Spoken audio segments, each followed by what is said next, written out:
Hello everyone, আজকে pregnancy ব্লগের part 6টা তোমাদের সাথে শেয়ার করছি। আর সকালটা শুরু হলো এরকম ব্লাড টেস্ট দিয়ে। আর হ্যাঁ, প্রত্যেকটা দিন সকালবেলায় এই জুসটা খেতে আমার বড্ড বিরক্ত লাগতো পুরো প্রেগনেন্সিতে, কিন্তু কিছু করার ছিল না। আমার হিমোগ্লোবিন খুবই কম ছিল আর প্রেগনেন্সিতে আরও কম হয়ে গিয়েছিলো, তো সেই কারণে আমাকে খেতেই হতো এগুলো। যাই হোক, অনেক কষ্ট করে খেতাম। আজকে আমার ডক্টরের কাছে চেক আপও ছিল, সেটার জন্য বেরোতে হতো।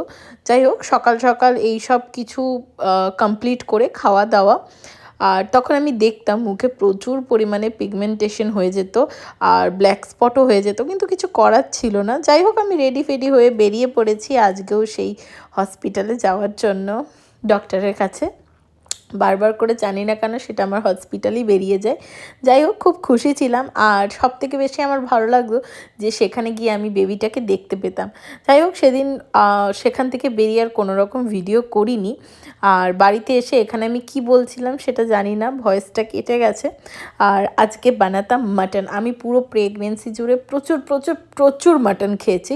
মাটন আমার খুব বেশি ফেভারিট, আমাদের দুজনকারই।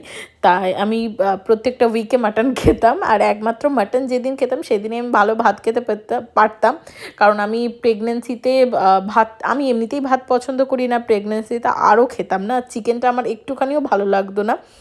যাই হোক, এখানে আমি মাটন রান্না করছিলাম, আর পুরোটা তো দেখানো সম্ভব নয়। আর সবাই জানে মাটন রান্না, কী আর দেখাবো।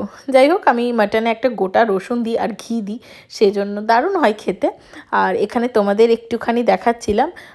এখন তোমাদের দেখাতে দেখাতে আমারও খিদে পেয়ে যাচ্ছে। যাই হোক, এই তো আমার রান্না হয়ে এসেছে। এরপর জল দিয়ে কুকারে সিটি মারলেই রেডি আমার মাটন। যাই হোক, কেমন লাগলো তোমাদের ভিডিওটা অতি অবশ্যই জানিও। আর এটা হচ্ছে আমার মাটনের কালার। দেখা হচ্ছে পরের ভিডিওতে। টাটা।